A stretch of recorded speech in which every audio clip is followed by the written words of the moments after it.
Hola, ¿qué tal? El día de hoy vamos a hablar sobre memoria sensorial. Mi grupo está conformado por Eric Jair Oquendo Anaya, Jorge Luis Guzmán Martínez y Angie Melisa Ospina Marín. La memoria sensorial es un mecanismo de memoria inmediata que registra la información de un estímulo durante un periodo corto de tiempo. En pocas palabras, se encarga de guardar la información recolectada de los sentidos. Pero esto lo hace por tan solo unos segundos y por eso tiende a olvidarse tan fácilmente.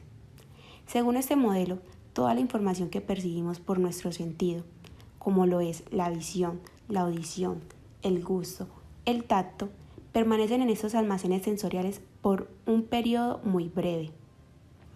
Para que nos hagamos una idea, en los experimentos realizados en la visión, esta información se mantiene menos de un segundo, o sea, un tiempo muy corto. Una vez pasada este tiempo, la información que no es atendida se perderá, pero si continúa su camino, esta información pasará al siguiente almacén, que sería el de memoria a corto plazo. Se supone que en este modelo estructural cada modalidad sensorial tiene su propio almacén. Por ello se hablará de 3 tipos de memoria. En la actualidad se dice que hay 3 tipos de memoria sensorial, los cuales son memoria icónica, la cual es la responsabilidad del registro sensorial de la información visual, memoria ecoica, la cual se encarga del registro de la información auditiva, y la memoria áptica, que es la cual se encarga del registro de la información del tacto. Los más estudiados hasta el momento viene siendo la memoria de la visión y la audición, es decir, la icónica y la ecoica. La memoria icónica es un almacenamiento de memoria muy breve, pero con una capacidad enorme. En esta memoria, la información visual que llega de los ojos se almacena alrededor de 1/3 de segundo, el tiempo suficiente para que la información visual pueda ser procesada.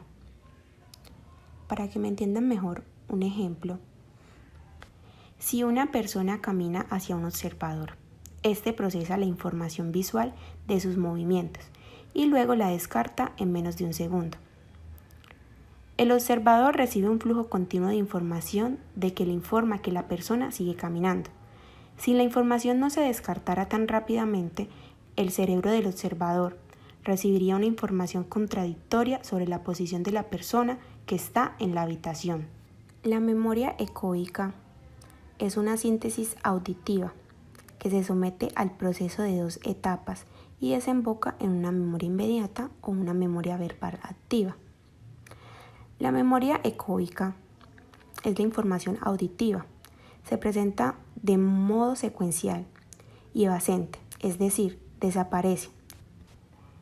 Por lo tanto, necesitamos un almacén temporal que retenga toda la información hasta que llegue la otra y que el sujeto comprenda toda la información. La memoria ecoica también es conocida como la memoria sensorial correspondiente a la audición. Es decir, gracias a ella nos permite recordar aquello que escuchamos y es considerada la más importante, ya que a ella se le debe el habla. La memoria áptica. La memoria áptica permite reconocer objetos al tener contacto con ellos y descubrir su característica. Este concepto se utiliza para designar un almacén endémico que trabaja con información de tipo táctil y por tanto son sensaciones como el dolor, el calor, el picor, el cosquilleo, la presión o la vibración. Se cree que hay 2 subsistemas que componen la memoria áptica. Por una parte encontramos el sistema cutáneo que detecta la estimulación de la piel y por otro el propioceptivo o sinestésico, relacionado con los músculos, los tendones y las articulaciones. Conviene distinguir la propiocepción de la interocepción, que implica a los órganos internos. La memoria áptica ha sido definida de forma más reciente que la icónica y la ecoica, de modo que las evidencias científicas disponibles en torno a este tipo de memoria sensorial son más limitadas que las que existen sobre los otros 2 que hemos descrito anteriormente. En el conjunto de estructuras relacionadas con la memoria, el papel del hipocampo está siendo objeto de abundante debate actualmente. No solo el hipocampo, sino en general toda la llamada memoria dependiente del lóbulo temporal medial. Es ahí donde se encuentra una parte importante del cerebro límbico, concretamente el hipocampo, la amígdala y regiones afines. Inicialmente se consideró que el hipocampo representaba contextos espaciales, no semánticos. De ahí su importancia en la memoria visoespacial y en la memoria episódica, que necesariamente requieren información contextual. El hipocampo aportaría una consolidación celular en los cambios estructurales de los engramas, lo que sería necesario para la consolidación de una información recientemente adquirida. Por otra parte, la memoria del lóbulo temporal medial se referiría exclusivamente a la memoria a largo plazo, preferentemente la episódica. La percepción va acompañada casi siempre de experiencias previas que se encuentran acumuladas y previamente comprometidas por la actividad de la memoria. Por consiguiente, las estructuras del lobo temporal medial no solo se encuentran funcionando en la memoria a largo plazo, sino también en los procesos de la percepción y de la memoria operativa. Dentro del lóbulo temporal medial, las distintas partes que lo componen pueden actuar de manera selectiva, sea por ejemplo la amígdala para influencias con carácter emocional y efectivo, sea la corteza perirrinal para procesar representaciones de rasgos que exigen una fina discriminación visual. Igualmente, se puede afirmar que la actividad del lóbulo temporal medial contribuye a conformar la memoria operativa. La representación y memoria de objetos quedan asegurados firmemente cuando van acompañados de activación hipocampal. Esto no significa que el lóbulo temporal medial intervenga necesariamente en todas las formas de memoria operativa, pero sí en muchas de sus tareas, y en especial las relacionadas con ciertas formas de procesamiento espacial requieren la participación del hipocampo, así como las relacionadas con la discriminación de objetos requieren la corteza perirrinal. Es decir, visualizamos el papel de los sistemas de memoria más en relación con la naturaleza de las representaciones espacio-objeto que con la etapa de memoria a corto o largo plazo.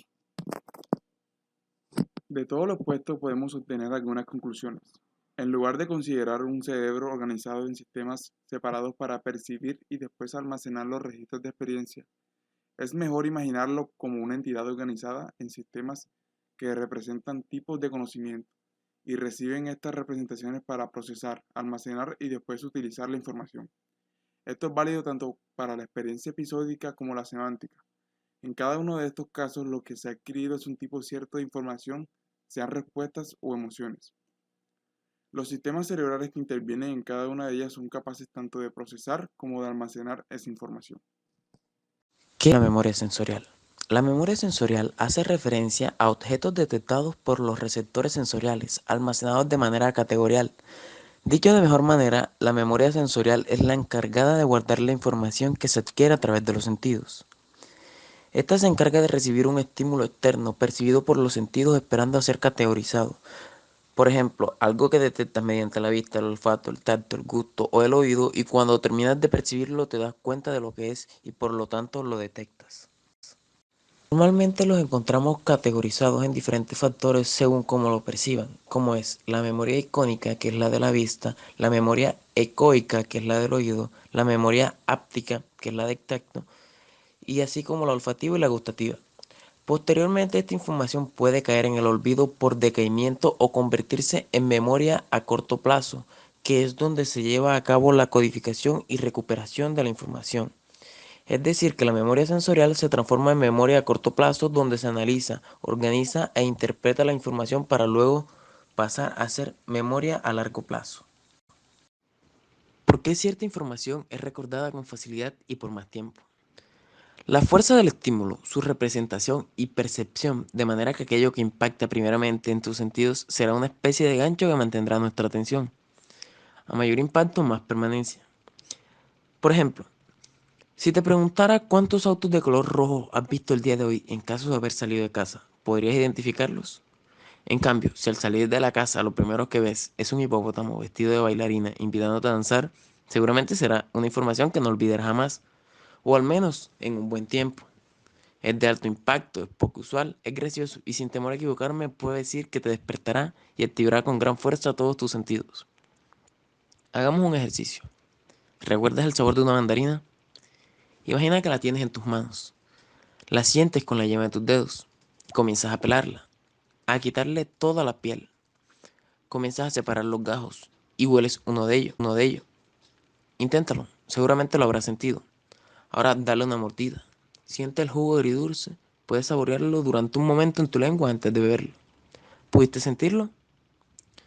Tenemos toda esa información en nuestras mentes. Nuestra mente es muy poderosa, de manera que puede hacer sentir sin siquiera tener realmente la fuente del estímulo presente. Todos podemos tener una supermemoria. Es más, todos la tenemos en cierto grado. Algunos ejemplificamos comúnmente es recordar acontecimientos pasados.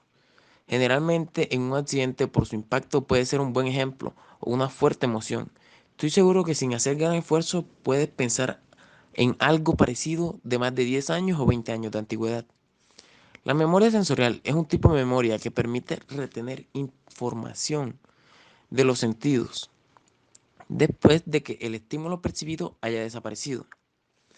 Hace referencia a los objetos detectados mediante los receptores sensoriales del organismo, los cuales son retenidos temporalmente en los registros sensoriales. Los registros sensoriales contienen una elevada capacidad de almacenamiento de información, pero solo son capaces de mantener imágenes precisas de información sensorial durante un tiempo muy limitado. Se han establecido dos tipos principales de memoria sensorial, los cuales mencioné anteriormente, como son la memoria icónica, que el primer componente del que resulta es el componente del sistema de memoria visual. El segundo es la memoria ecoica. Es un componente de la memoria a corto plazo que se encarga de retener información auditiva. Características de la memoria sensorial. La memoria sensorial es la persistencia de un estímulo en el tiempo más allá de su presencia física. Es decir, es la memoria que permite que el efecto del estímulo continúe aunque se haya desaparecido. Por ejemplo, si una persona visualiza una escena que le produce sensaciones de terror o miedo, la memoria sensorial permite que siga experimentando esas sensaciones cuando haya dejado de verlas. La memoria sensorial es la capacidad amnésica que pone de manifiesto la estrecha relación que guardan los sistemas perceptivos y los procesos cognitivos. De hecho, uno no puede explicarse el funcionamiento del uno sin el otro. La percepción sin cognición conduciría a un modo pasivo de conectar con el mundo, ya que la mente no realizaría ninguna tarea con información captada a través de los sentidos. Por otro lado, el aprendizaje y el funcionamiento cognitivo resultarían imposibles sin la captación de información y el conocimiento nuevo del mundo exterior mediante los sistemas perceptivos. Así pues, la sensación resultará en un punto de partida de la percepción, y la percepción es el primer paso hacia el proceso cognitivo. Sin sensación no hay percepción, y sin percepción no hay recuerdo.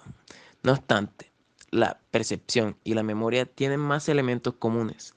La percepción va más allá de la sensación. Habitualmente se define como el mecanismo mediante el cual el cerebro dota de significado a las sensaciones. Así, la memoria sensorial procesa y almacena la información significativa. También interviene en el funcionamiento de los procesos básicos de la percepción, como la detención, la discriminación, el reconocimiento o la identificación.